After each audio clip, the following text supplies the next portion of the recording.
హైదరాబాద్ లో కన్సల్టేషన్ మరియు 3,500 రూపాయల colour Doppler test Avis hospitals లో ఉచితంగా పొందండి. మ్యారేజ్ చేసుకుంటాము. యాక్చువల్గా కోర్టులో అది లీగల్గా ఉన్నాయి కాబట్టి లీగల్ ప్రొసీడింగ్స్ అన్నీ అయిపోయాక అప్పుడు అఫీషియల్గా అందరికీ చెప్పే మ్యారేజ్ చేసుకుంటాం. అంతవరకు లివింగ్ టుగెదర్లోనే ఉంటాం. అది క్లియర్గా చెప్పాను. మేము ఇప్పుడు చాలా రోజుల నుంచి మేము స్వామివారికి వస్తూనే ఉన్నాం అండి. దానికి ఎందుకు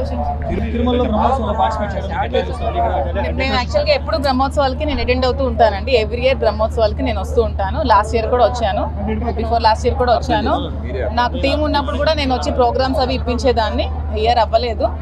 నేను ఎవ్రీ ఇయర్ స్వామి బ్రహ్మోత్సవాలకి నేను వస్తాను, ఎందుకంటే నేను బేసికల్గా చిన్నప్పటి స్వామి భక్తురాలు కాబట్టి. ఈరోజు బ్రహ్మోత్సవాల సందర్భంగా శ్రీ శ్రీ శ్రీ వెంకటేశ్వర స్వామివారి బ్రహ్మోత్సవాలు మరి 4 వైపులా కూడా మాడవీధుల్లో బ్రహ్మాండంగా మరికొద్ది నిమిషాల్లో స్వామివారి తాలూకా రథాలు రాబోతున్నాయి. మరి చుట్టువైపులా ఎటు చూసినా సరే జనం లక్షలాది మంది ప్రజలు మరి ఆసీనులై కూర్చున్నారు. స్వామివారి రాక కోసం ఎదురు చూస్తున్నారు. నేను కూడా ఈరోజు ఈ బ్రహ్మోత్సవాల సందర్భంగా ఇలా ప్రజల మధ్య కూర్చొని ప్రజలందరి సమక్షంలో, భక్తులందరి సమక్షంలో స్వామివారిని కళ్ళారా చూడాలి, ఆ వెంకటేశ్వరుని తాలూకా వైభవాన్ని కళ్ళారా చూడాలని అత్యంతమైనటువంటి ఆశతో వచ్చాను. ఉదయం స్వామివారి దర్శనం కూడా చేసుకున్నాను. బ్రహ్మాండంగా దర్శనం జరిగింది. నేను ఒకటే కోరుకుంటున్నాను, బ్రహ్మోత్సవాల సందర్భంగా స్వామివారు ఈ భూమి మీద ఉండేటటువంటి సకల జనులకి, ప్రతి జీవరాశికి, ప్రతి ప్రాణికోటికి కూడా స్వామివారి ఆశీస్సులు ఉండాలని, ఆయురారోగ్యాలతో అష్టైశ్వర్యాలతో ప్రజలందరూ సంతోషంగా ఉండాలని, మరి దేశానికి, ఈ ప్రాంతానికి, ఈ ప్రపంచంలో ప్రతి ఒక్క ప్రాంతంలో కూడా స్వామివారి తాలూకా ఆశీస్సులు ఉంటాయి. కోటాను కోట్ల మంది భక్తులు వారి కోసం ఎప్పుడు ఎదురు చూస్తున్నటువంటి సందర్భం. ఈ గొప్ప బ్రహ్మోత్సవాల కోసం కోటాను కోట్లు ఈరోజు టీవీల్లోనూ ఛానల్స్లోనూ ఎంతోమంది చూస్తుంటారు, ఎదురు చూస్తుంటారు. మరి స్వయంగా స్వామివారిని చూస్తే ఆ జీవితమే వేరు, ఆ జీవితం ధన్యమైపోతుందన్నటువంటి సంతోషంతో నేను ఇక్కడికి రావటం జరిగిందని మీ అందరికీ తెలియజేస్తున్నాను. నేను మాదిరి తిరుపతికి రావటం చాలాసార్లు వచ్చాను. ఇది ఈరోజు కూడా రావటం జరిగింది. బ్రహ్మోత్సవాల సందర్భంగా రావటం జరిగింది. మేము రావటం అనేది నిజమే కాదనట్లేదు. కానీ వివాహం ఇదంతా రాంగ్ సార్. స్వామివారి దగ్గర కూర్చొని మాట్లాడుతున్నాం కదా. మేము వచ్చింది స్వామివారి దర్శనం కోసం. మా కుటుంబ వ్యవహారం ఒకటి ఉంది. మా కుటుంబంలో గత 2 ఏళ్లుగా గొడవలు జరుగుతున్నాయి. ఆ విషయాన్ని నేను చాలా కూలంకషంగా ప్రజలందరికీ కూడా వాస్తవాలన్నీ కూడా నేను తెలియజేశాను. మరి జరిగినటువంటి ఈ కుటుంబ విభేదాల్లో నా ఆస్తులన్నీ కూడా నా కుటుంబ సభ్యులకి రాసేశాను. మా భార్యకి, పిల్లలకి. పాపకి పెద్ద పాప డాక్టర్ అయింది. ఆ పాప కూడా వివాహం ఘనంగా చేశాను. రెండో పాప కూడా MBBS పూర్తి చేసుకుంది. ఆ పాపకి PG చదివించాలి, పెళ్లి చేయాలి. బాధ్యతలన్నీ నాపైనే ఉన్నాయి. మరి నేను చేయాల్సినటువంటి ప్రజాసేవలో భాగంగా ప్రజలు, మరి ప్రజాప్రతినిధిగా చేయవలసినటువంటి బాధ్యతలు కూడా నాకున్నాయి. మరి వివాహం అని మీరు అంటున్నారు. మా మధ్య ఉన్నటువంటి గొడవలు ఆల్రెడీ కోర్టులోకి వెళ్ళాయి. కోర్టులో ఇంకా తీర్పు రావాలి. కోర్టులో తీర్పు రాకుండా ఇటువంటి ప్రస్తావన అన్నది జరగదు. అదంతా కరెక్ట్ కాదండి. మేము కేవలం స్వామివారి దర్శనం కోసం ఈరోజు రావటం జరిగింది. లేదండి, అదే నేను చెప్తున్నాను. ఇప్పుడు ఏదైతే ప్రచారం జరుగుతుందో మేము ఇద్దరు వివాహం చేసుకుని దానికి ఈరోజు వచ్చామని, అందుకే దర్శనం చేసుకున్నామని, అది అబద్ధం అండి. ఈరోజు కేవలం దర్శనానికి మాత్రమే మేము వచ్చాము. గతంలో కూడా చాలాసార్లు రావటం జరిగింది. నేను ఇదివరకు మీడియాలో కూడా చెప్పాను. ఇప్పుడు అలాగే వచ్చాను తప్ప కోర్టులో కేసులు ఉంటుండగా నాకు వాణికి మధ్య సంబంధించినటువంటి కోర్టు తీర్పు ఏ రకంగా ఉంటుందో తెలియదు. ఇంకా ఆమె కూడా వివాహిత, ఆమె కూడా కోర్టులో వాళ్ళు కూడా డిసైడ్ చేసుకోవాలి. ఇవన్నీ నిర్ణయాలు జరిగిన తర్వాత తీర్పు అంటూ డివర్స్ జరిగితే 2 వైపులు అది జరుగుతుంది. కేవలం నాకు గత 2 ఏళ్లుగా మా ఇంట్లో జరిగినటువంటి గొడవల కారణంగా నా దువాడవాణి ఇంటికి తాళం వేసేసి ఇంటికి రానివ్వకుండా కూడా ఇబ్బందులు పెట్టినటువంటి ఈ పరిస్థితుల్లో ఆ రోజు నుంచి ఈ రోజు వరకు కూడా మాదిరి నా సదుపాయాలన్నీ, భోజన సదుపాయాలు కానీ అన్ని కార్యక్రమాలు తనే చూస్తుంది.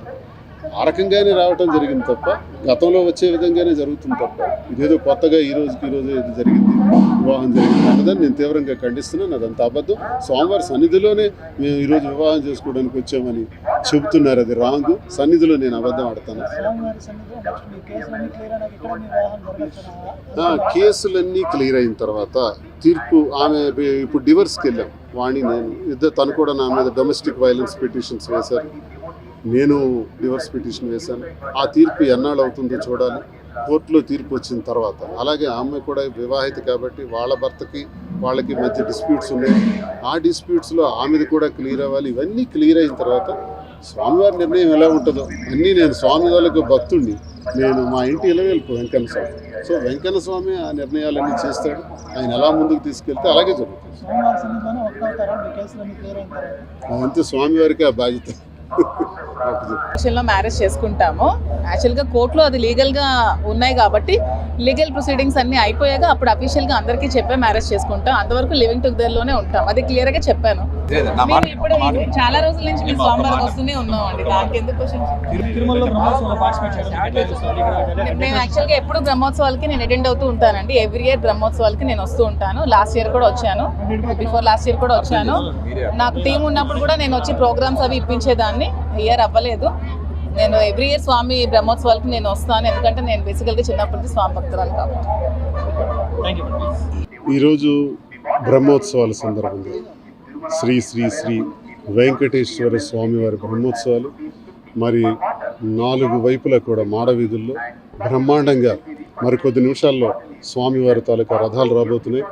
మరి చుట్టువైపులా ఎటు చూసినా సరే జనం, లక్షలాది మంది ప్రజలు మరి ఆసీనులై కూర్చున్నారు, స్వామివారి రాక కోసం ఎదురు చూస్తున్నారు. నేను కూడా ఈరోజు ఈ బ్రహ్మోత్సవాల సందర్భంగా ఇలా ప్రజల మధ్య కూర్చొని ప్రజలందరి సమక్షంలో, భక్తులందరి సమక్షంలో స్వామివారిని కళ్ళారా చూడాలి, ఆ వెంకటేశ్వరుని తాలూకా వైభవాన్ని కళ్ళారా చూడాలని అత్యంతమైనటువంటి ఆశతో వచ్చాను. ఉదయం స్వామివారి దర్శనం కూడా చేసుకున్నాను, బ్రహ్మాండంగా దర్శనం జరిగింది. నేను ఒకటే కోరుకుంటున్నాను, బ్రహ్మోత్సవాల సందర్భంగా స్వామివారు ఈ భూమి మీద ఉండేటటువంటి సకల జనులకి, ప్రతి జీవరాశికి, ప్రతి ప్రాణికోటికి కూడా స్వామివారి ఆశీస్సులు ఉండాలని, ఆయురారోగ్యాలతో అష్టైశ్వర్యాలతో ప్రజలందరూ సంతోషంగా ఉండాలని, మరి దేశానికి, ఈ ప్రాంతానికి, ఈ ప్రపంచంలో ప్రతి ఒక్క ప్రాంతంలో కూడా స్వామివారి తాలూకా ఆశీస్సులు ఉంటాయి. కోటాను కోట్ల మంది భక్తులు వారి కోసం ఎప్పుడు ఎదురు చూస్తున్నటువంటి సందర్భం. ఈ గొప్ప బ్రహ్మోత్సవాల కోసం కోటాను కోట్లు ఈరోజు టీవీల్లోను, ఛానల్స్లోను ఎంతోమంది చూస్తుంటారు, ఎదురు చూస్తుంటారు. మరి స్వయంగా స్వామివారిని చూస్తే ఆ జీవితమే వేరు, ఆ జీవితం ధన్యమైపోతుందనేటువంటి సంతోషంతో నేను ఇక్కడికి రావటం జరిగిందని మీ అందరికీ తెలియజేస్తున్నాను. నేను మాదిరి తిరుపతికి రావటం చాలాసార్లు వచ్చాను. ఇది ఈరోజు కూడా రావటం జరిగింది, బ్రహ్మోత్సవాల సందర్భంగా రావటం జరిగింది. మేము రావటం అనేది నిజమే, మేమే కాదనట్లేదు. కానీ వివాహం ఇదంతా రాంగ్ సార్. ఇప్పుడు స్వామివారి దగ్గర కూర్చొని మాట్లాడుతున్నాం కదా, మేము వచ్చింది స్వామివారి దర్శనం కోసం. మా కుటుంబ వ్యవహారం ఒకటి ఉంది. మా కుటుంబంలో గత 2 ఏళ్లుగా గొడవలు జరుగుతున్నాయి. ఆ విషయాన్ని నేను చాలా కూలంకషంగా ప్రజలందరికీ కూడా వాస్తవాలన్నీ కూడా నేను తెలియజేశాను. మరి జరిగినటువంటి ఈ కుటుంబ విభేదాల్లో నా ఆస్తులన్నీ కూడా నా కుటుంబ సభ్యులకి రాసేశాను, మా భార్యకి, పిల్లలకి. పాపకి పెద్ద పాప డాక్టర్ అయింది, ఆ పాప కూడా వివాహం ఘనంగా చేశాను. రెండో పాప కూడా MBBS పూర్తి చేసుకుంది, ఆ పాపకి PG చదివించాలి, పెళ్లి చేయాలి. బాధ్యతలన్నీ నాపైనే ఉన్నాయి. మరి నేను చేయాల్సినటువంటి ప్రజాసేవలో భాగంగా ప్రజలు, మరి ప్రజాప్రతినిధిగా చేయవలసినటువంటి బాధ్యతలు కూడా నాకున్నాయి. మరి వివాహం అని మీరు అంటున్నారు, మా మధ్య ఉన్నటువంటి గొడవలు ఆల్రెడీ కోర్టులోకి వెళ్ళాయి. కోర్టులో ఇంకా తీర్పు రావాలి. కోర్టులో తీర్పు రాకుండా ఇటువంటి ప్రస్తావన అన్నది జరగదు, అదంతా కరెక్ట్ కాదండి. మేము కేవలం స్వామివారి దర్శనం కోసం ఈరోజు రావటం జరిగింది. లేదండి, అదే నేను చెప్తున్నాను. ఇప్పుడు ఏదైతే ప్రచారం జరుగుతుందో, మేము ఇద్దరు వివాహం చేసుకుని దానికి ఈరోజు వచ్చామని, అందుకే దర్శనం చేసుకున్నామని, అది అబద్ధం అండి.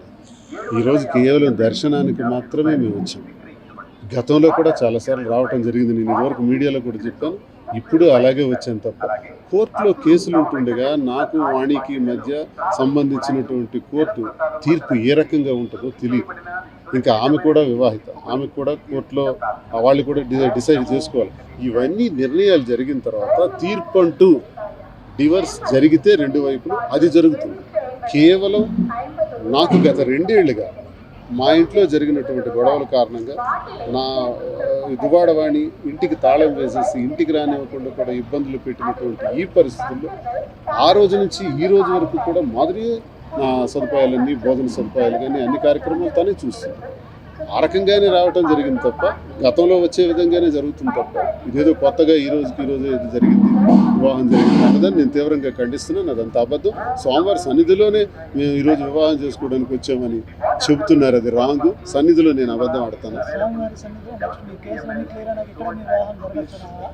కేసులన్నీ క్లియర్ అయిన తర్వాత తీర్పు ఆమె ఇప్పుడు డివర్స్కి వెళ్ళాం. వాణి నేను ఇద్దరు, తను కూడా నా మీద డొమెస్టిక్ వైలెన్స్ పిటిషన్స్ వేశారు, నేను డివర్స్ పిటిషన్ వేశాను. ఆ తీర్పు ఎన్నాళ్ళు అవుతుందో చూడాలి. కోర్టులో తీర్పు వచ్చిన తర్వాత అలాగే ఆమె కూడా వివాహిత కాబట్టి వాళ్ళ భర్తకి వాళ్ళకి మధ్య డిస్ప్యూట్స్ ఉన్నాయి. ఆ డిస్ప్యూట్స్లో ఆమెది కూడా క్లియర్ అవ్వాలి. ఇవన్నీ క్లియర్ అయిన తర్వాత స్వామివారి నిర్ణయం ఎలా ఉంటుందో అన్నీ నేను స్వామి వాళ్ళకు భక్తుడిని.